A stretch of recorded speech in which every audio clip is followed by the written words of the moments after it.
How would Super Bowl 59 turn out to be? Will the Chiefs beat the Eagles? Will anything suspicious happen during the game? Well, I can't predict who will win, but I could predict if a certain event would trigger. So if we look at this current transit, shout out to this page for pulling out the info. If we look at the certain transits, we have good placements going on, so I don't see anything haywire going on. We got Sun conjunct Mercury in Aquarius. Aquarius is the people, humanitarian goals, right? Mercury is communication, so everybody will be together. Mars in trine Saturn. Mars is in Cancer right now in the sky. Cancer deals with home life. Trine Saturn. Saturn is long term, so it's good time for long term planning when you're with your family. Moon deals with your emotions, right? I believe, if I'm not mistaken, Moon is also in Cancer for the next couple days, so it's really good emotionally to be with family, close friends, right? With Mars there, maybe it creates some arguments over family members, but that's just a normal thing, right? It shouldn't be too chaotic. I don't see any long-term planets affecting it, although we do have Moon sextile Uranus tomorrow, but that shouldn't be as bad because Uranus is in Taurus right now, and Uranus just went direct, so that's actually going to bring forward movement through technology, right? Because Uranus deals with technology, and once Uranus moves into Gemini, we should see more AI's movement in the next couple months, since everything is behind the scenes. But Moon sextile Uranus, it's like, let's say Moon, right? Moon is in Cancer, so you're hanging out with your families emotionally, and Uranus deals with technology, so people would probably be streaming more at home, right? If you kind of see how it goes.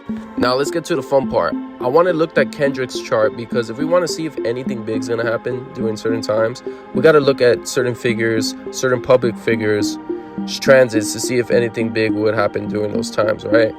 Now for Kendrick's progress chart, I do not see anything going wrong for this time. So all it's showing for Kendrick right now, and I'll explain in a little bit to not keep this video too long, that his destiny is being fulfilled right now, and he's going to be making mark for history in the next couple decades too. If you look closely at his progress chart, you could see actually his sun just moved into Leo, so he's getting all the spotlight, right, more often than usual, right? And also I don't want to go through his whole chart, but this chart shows of a guy that's very intuitive and very spiritual, and he has mentioned in some of his videos that he feels God speaking to him, and he feels like other people are reaching out for him as he's rapping. So that explains another reason why his music is so good. But to sum it up really shortly, Mars is in Cancer, so you see those green dots outside right of the chart. Mars is in Cancer in the sky right now. That's the position in the sky. The inside is his right now for him. So Mars in Cancer is connecting his Venus and Mercury. So basically, 8th house deals with transformation, and it's a good energy right there. So he's transforming himself through his actions, because Mars is actions, and he's feeling good, and people could see that he's in his prime time. And also, if you guys notice, you guys see those green dots that are connecting to the first house in Sagittarius, and you see the one that shows the T and the one under the T. Yeah, that right there, those are long-term planets right there. That's Saturn and Uranus. Uranus deals with technological advancements and then independence. Saturn deals with time, patience, and Saturn is basically the teacher.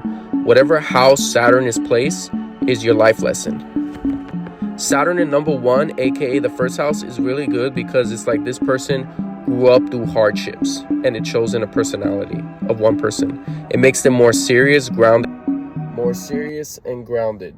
So I really think nothing bad is gonna happen. It's just gonna feel like really good feelings type of feel.